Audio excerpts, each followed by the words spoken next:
Pourquoi Jésus s'est fait appeler le Fils de l'homme? Ça m'a torturé pendant 20 ans, cette histoire. Tout le monde est fils d'homme, non? Non? Je pense pas qu'on soit fils du chien d'accord. Fils de l'homme, fils d'homme. Oui, le fils de l'homme. Et c'est quoi cet homme? C'est le nouvel homme qui est venu à partir du moment, de homme animal à homme, la transition. Comme oui, nous, en fait, homme divin. Oui, c'est très bien ce que tu dis. Et je pense que l'homme, en fait, c'est un seul être humain qui est sur Terre. Pour l'instant, il y a 6 milliards de cellules sur Terre qui sont incarnées, puis il y en a peut-être 300 milliards qui ne sont pas incarnées, qui représentent les corps de cet homme. Et lui, il est le premier maillon génétique de ce nouvel homme. C'est pour ça qu'il a dit « Mangez ma chair et buvez mon sang ». Pas pour qu'on devienne des cannibales, mais il a dit ça pour qu'on change notre génétique et qu'on fasse partie de ce nouvel homme. Et dans les calculs mathématiques, on voit très bien ça. Vous verrez l'énergie du cœur qui va descendre au niveau du premier chakra. Le mental programmé, il descend plus bas. Ce chakra-là qui nous a cassé les pieds pendant plein de vie, il descend encore plus bas. Et le chakra premier, il va descendre vraiment dans la Terre. On va faire corps avec la Terre, avec la planète. Et ici, on aura un mental émetteur-récepteur. Là, on aura une ouverture à d'autres réalités dimensionnelles. Là, on aura le 8e chakra, 9e, 10e, 11e et 12e. Et là, notre ADN va retrouver ses 12 brins. Et puis, il n'y aura plus ces 90% de zones introniques. Il y en aura beaucoup moins. Mais ça, on peut le vivre avec la PNT? On le prépare. On le prépare. On le prépare et on se transforme déjà. Ça serait très intéressant. Peut-être qu'un jour, certains le feront. Mais je ne le demande pas parce que j'ai rien à prouver, je fais juste mon boulot. Il serait très intéressant, par exemple, de faire une analyse comme font les policiers pour rechercher des délinquants. C'est la question que je voulais poser, est-ce qu'on pourra le voir scientifiquement? À mon avis, je crois que oui. Par exemple, on prend genre une empreinte génétique maintenant, et puis tu fais 2 ans de séance tous les 3 semaines, un mois, ou comme tu veux, et 2 ans après, tu refais une empreinte génétique. Je pense qu'ils retrouveront ta couleur quand même, tu vois. Mais ils vont dire, tiens, c'est bizarre, il y a des trucs qu'il n'y a pas chez les autres. Tu vois, je suis sûr qu'ils trouveraient quelque chose de différent. Ça n'a pas été fait, je ne désire même pas que ça se fasse. Ne l'oubliez pas. Et surtout pas moi. Peut-être qu'on sera en danger, ça peut manger là. Oh oui, il vaut mieux que tout ça, ça se fasse tranquille. Oui, c'est sûr. Voilà. Déjà, le diamant préparait ça, en changeant des choses sur la planète, et ça c'est... Entre-temps, il y a eu aussi une trouvaille qui s'appelait Stratégie Émergence, il y a eu 607 personnes exactement, qui ont créé un égrégore sur la France, c'est ça qui fait que vous êtes prêts maintenant pour cette histoire de mémoire. Parce que dans les pays où c'est passé, c'est pas bien. Donc, c'est d'autres questions maintenant, des questions pratiques ou plus... Oui, Teresa. La relation quantique. Oui. Qu'est-ce qui se passe quand je suis en séance avec une personne, en moi et en l'autre? Qu'est-ce qui s'attire? Qu'est-ce qui existe? Oui, merci pour cette bonne question. Comme dans toutes les thérapies, quand on parle de thérapie, ou même dans les rencontres au bureau ou dans la famille, on attire toujours à soi, bien sûr, les choses du moment. Et il est certain que dans cette pratique-là, dans cette technologie-là, l'opérateur va souvent, par moment, attirer des gens et il va dire, tiens, dans les mémoires, cette fois-ci, cette semaine, j'ai attiré beaucoup de ça. Et il va se rendre compte qu'en fait, c'est lui en ce moment qui est en train aussi de sortir ça. Donc il y a toujours cette histoire de mémoire, comme partout, qui se fait. Mais il m'a été dit qu'il y avait une relation quantique entre l'opérateur, le sujet et la PNT. Et j'ai mis beaucoup de temps à comprendre, et même maintenant, ce que je vais vous dire, c'est même pas sûr que ce soit vrai.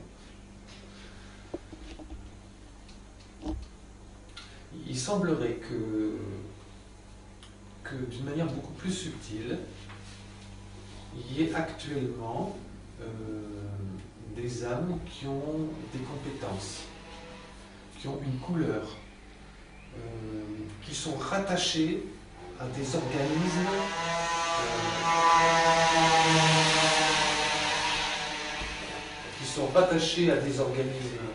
invisibles, christiques, et qui doivent reproduire et réactualiser ou remanifester ces compétences dans une organisation qui est en train de s'installer dans l'énergie, en tout cas pour l'instant.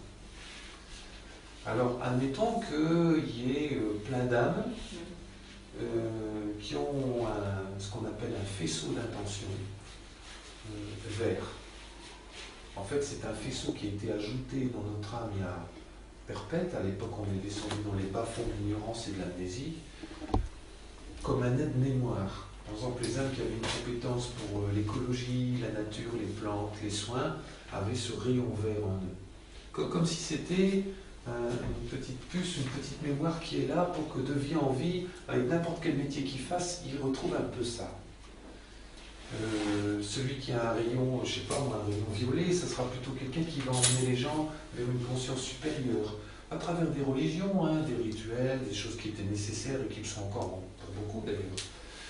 Et je sens que maintenant, tous ces âmes doivent commencer à se connecter à une directive, on va dire à une partie d'un gouvernement, si on peut parler du mot gouvernement, ou à une potentialité énergétique qui fait qu'ils vont réactualiser des talents qu'ils ont perdus et qui étaient magnifiques en Atlantide, en Lémurie et peut-être même ailleurs. Tu vois ? Et j'ai l'impression que ton faisceau d'intention, par exemple, c'est pas par hasard que tu es à Villefranche, pas loin de Lyon, dans cette région de Bourgogne en tout cas, et que les gens que tu attires en séance ne seront pas les mêmes que ceux que Catherine attire, par exemple. Parce que peut-être que votre faisceau d'intention est différent. Et je pense que la relation quantique, ça veut dire ça.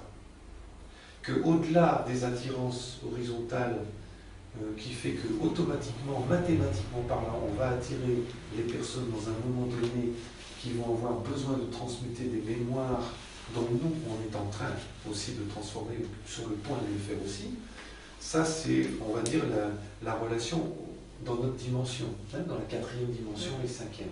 Mais sur un autre plan, il y a quelque chose de beaucoup plus quantique, dans le sens où l'opérateur et le sujet, pendant la séance, ils deviennent un. Je ne sais pas si vous ressentez ça toutes les deux. Il y a comme une sensation d'être un. Il n'y a plus de différence entre la personne qui est là et soi. Dès qu'on est dans la salle et qu'on vibre dans cette vibration-là, dans cette fréquence-là, même si la personne, quand elle est arrivée, elle semblait un petit peu énervée, agressive ou même antipathique, dès qu'on commence la séance, il y a tout de suite quelque chose dans l'amour qui passe et on devient un avec elle. C'est compliqué d'expliquer, mais bon, je suis désolé, j'y arrive pas bien. Mais je crois que, je dis bien je crois, parce que j'ai beaucoup de manque de clarté, un manque de lucidité encore.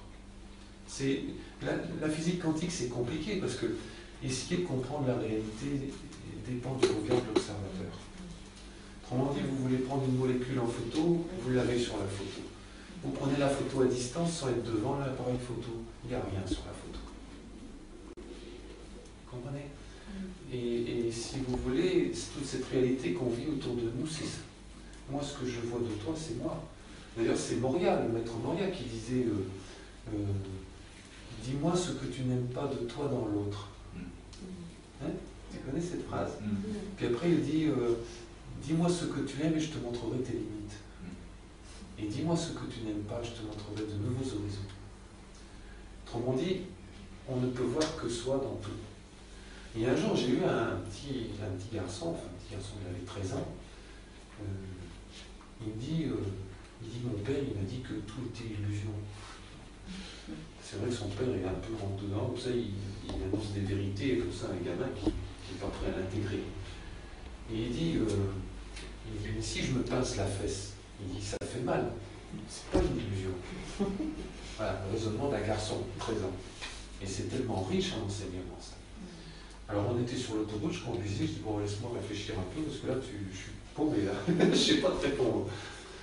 Et puis, à la fin, je lui ai dit, mais si, quand tu étais bébé, on t'avait pincé en disant je t'aime, je t'adore, et le pincement qui te fait mal, c'est une preuve que je t'aime. Et bien maintenant, quand on te pince, ça te ferait du plaisir, ça te ferait du bien, parce que tu aurais été programmé autrement. Voilà. Et dans ce sens, c'est une illusion. Voilà. Et on en est tous là, vous voyez. On en est tous là, on a eu des programmes terribles, des mensonges. Le film de Matrix le montre bien. Hein? Quand on est petit, on dit tu dois être grand. Hein? On dit à l'église, tu es plein de péchés. Heureusement que Jésus est venu, sinon qu'est-ce que tu prendrais sur la figure, hein? Dieu, il t'accepte pas au paradis, dehors. T'imagines Dieu qui est dans le jugement comme ça? C'est débile. C'est ce qui est le plus dur pour les catholiques. Enfin, moi, je suis une ancienne catholique, bah, moi, c'est très dur. Bah oui, après on dit Dieu est amour, et puis il juge. Bon. On se trouve pas là-dedans. Non. Bah non. Puis on ne répond pas, quand on pose des questions à un prêtre, voilà. c'est pas répondre. Et c'est générateur de grande souffrance et de grande solitude. Le prêtre, il a appris la théologie qui est un endoctrinement comme chez les talibans, C'est la plus grande des sciences. Ah oui, mais c'est... comme dans la science et dans la théologie. C'est pareil. C'est la même matrice mensongère. Après, on dit aux petits, il faut que tu travailles bien à l'école, sinon tu vas être bête. Ça veut dire que déjà, au départ, il n'est pas très futé. Ensuite, on lui dit, il faut que tu aies un diplôme et un bon boulot, sinon tu n'auras pas une belle maison, les gens vont te regarder de travers parce que tu vas balayer les rues, ou tu seras au chômage et tout. Donc on lui apprend déjà un système de robotisme, de fonctionnariat, dans un rouage que s'il ne rentre pas dans ce robotisme, il va se retrouver dans un moment de désert, de difficulté de vie, tout ça. Déjà, on l'endoctrine là-dedans. Si à un petit, on lui disait, tu n'as aucun péché, et tout ce que tu fais, même quand tu te mets en colère, c'est parfait, tu t'exprimes, tu es vivant. Maintenant, ok, on t'apprend la mesure, le chemin du milieu de Bouddha, hein, entre le bien et le mal. Voilà. Et puis après, on lui dit, observe les choses, réfléchis, parce que tout est toi. Regarde les papillons que tu admires, c'est une partie de la beauté qui est en toi. Regarde ton petit copain à la récréation que tu n'aimes pas, c'est une partie de toi que tu n'aimes pas.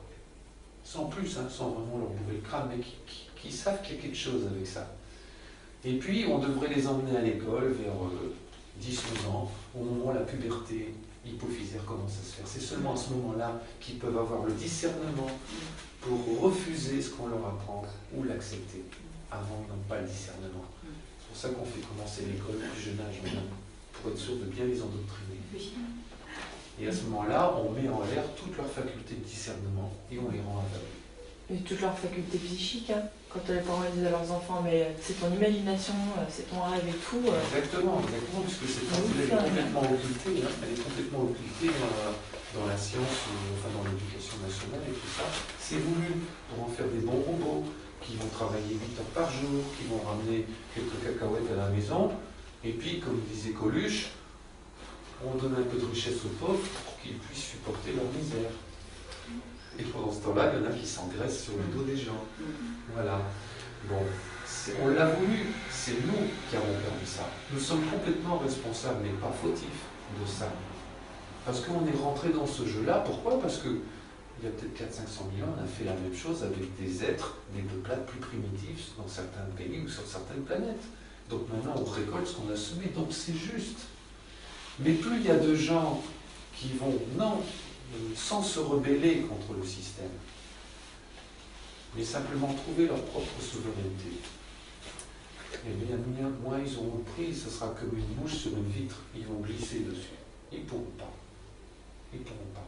C'est ce que j'appelle la vraie puissance du divin dans la vulnérabilité, dans l'agneau de Dieu.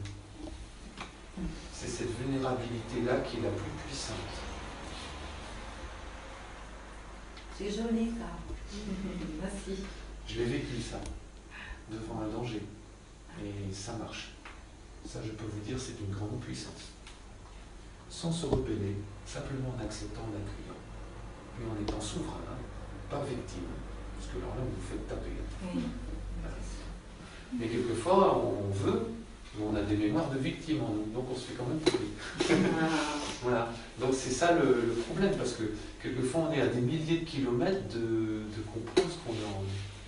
C'est pour ça qu'il faut qu'on vive quelquefois un événement pour dire ok, j'ai ça en moi. Tu vois, voilà. Est-ce qu'il y a d'autres questions? S'il y avait un conseil, Oui. quand on transmute après une séance et qu'on ne vit pas bien, dans le corps, ça rage, je ne sais pas, c'est être comme tu viens de dire. Oui, dans une acceptation totale qui n'est pas une résignation. C'est pas une acceptation passive. De dire ok, je prends des claques, ça me fait du bien. Non, c'est pas ça. C'est je prends des claques pour devenir. J'en ai besoin. Tu vois, j'en ai besoin pour comprendre. C'est l'histoire de la joue droite et de la joue gauche. Hein. Quand Jésus disait, si vous n'avez pas compris avec la claque la première, attendez l'autre jour pour en recevoir la deuxième. Il ne voulait pas dire par là qu'on devait se flageller, se martyriser. Non, il voulait dire par là, si tu n'as pas compris la première leçon, répète la leçon. Voilà. D'ailleurs, dans les dialogues avec l'ange, que je cite souvent, parce que c'est un livre qui a révolutionné ma vie en 86, il y a 20 ans, je l'ai lu pendant 5 ans, je n'ai pas arrêté de le lire, je l'ai presque lu à la paille. Ils disent comme ça, ne conseille pas les gens, ne les guide pas, ne leur tiens pas la main. Et celui qui est un peu hésitant, pousse-le dans l'épreuve.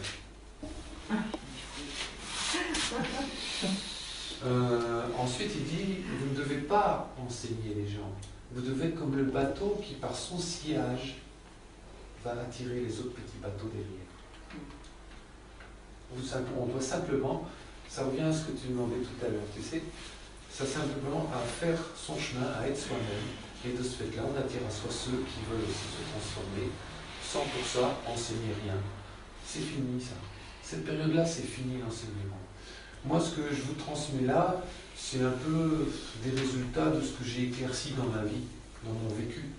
Puis je cite des phrases de certains livres qui me paraissent tellement claires et évidentes et percutantes que c'est important que je les cite parce que je les ai fait miennes. Je suis devenu ces phrases, quelque part.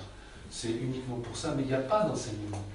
Votre enseignement, vous l'avez tous les jours, en vous occupant des enfants avec amour, en regardant pourquoi vous avez un enfant turbulent, qu'est-ce qui vous montre en vous qui est turbulent. Vous avez un enfant qui, je sais pas, qui fait du bruit, qui parle tout le temps, qui crie, qui saute au rideau. Pourquoi il fait ça? Qu'est-ce qu'il me montre en moi? Quelle est la partie de moi qui alimente ça en lui? Parce que le mental, il a vite fait. Ben oui, il va à l'école, il est influencé par ses copains. On a vite fait de toujours dire que c'est les autres. Mais c'est jamais les autres.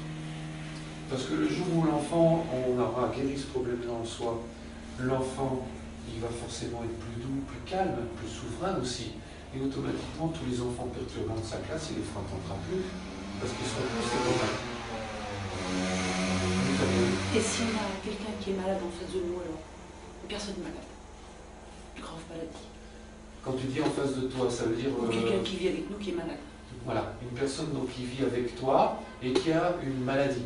Une maladie, donc une vraie maladie. Tu veux dire, pas une simple grippe ou une angine. Et bien il te montre quelque chose en toi qui est en train de... qui vit quelque chose, mais à une échelle beaucoup plus petite que ça ne te provoque pas une maladie physique. Mais il y a toujours le miroir d'une partie de toi. Voilà. Et ça, si tu ne sais pas ce que c'est, oui, c'est comme ça. Je sais bien que le mental a du mal à accepter ça, mais c'est toujours comme ça. C'est toujours comme ça. Est-ce qu'on peut, imaginons qu'on vive avec une personne qui est malade, une grave maladie, oui. Est-ce qu'on peut faire un lien en disant, bon, par exemple, cette personne a, je ne sais pas moi, un diabète, Oui. Qu'est-ce qu'elle va nous montrer? Cette personne a un cancer, qu'est-ce qu'elle va nous montrer, cette personne? Par exemple, dans un cas de diabète ou un cancer ou un paralysé, paraplégique, des choses comme ça, tu peux te dire pourquoi je vis avec une personne comme ça dans mon quotidien. Et tu auras la réponse. Par un rêve, par un coup de téléphone de ta voisine. Et à toi de discerner. Ouais, à toi de discerner. J'ai une petite question. À partir de quel âge on peut faire la vérité sur les gens? Alors, j'ai toujours émis des réserves pour faire des séances sur les enfants. Et on n'est plus enfant à quel âge? Bon, je vais dire à un enfant comme Marianne, qui a 8 ans, on lui a fait une séance, sa première, il y a 3 mois. 2 mois, à peu près. Et c'est vrai que ça a changé des choses en elle. Ça se sent dans son caractère et dans sa façon d'être, dans sa sagesse aussi, qui s'exprime mieux. Mais attention, je suppose, mais ça c'est mon opinion personnelle, comme tous les corps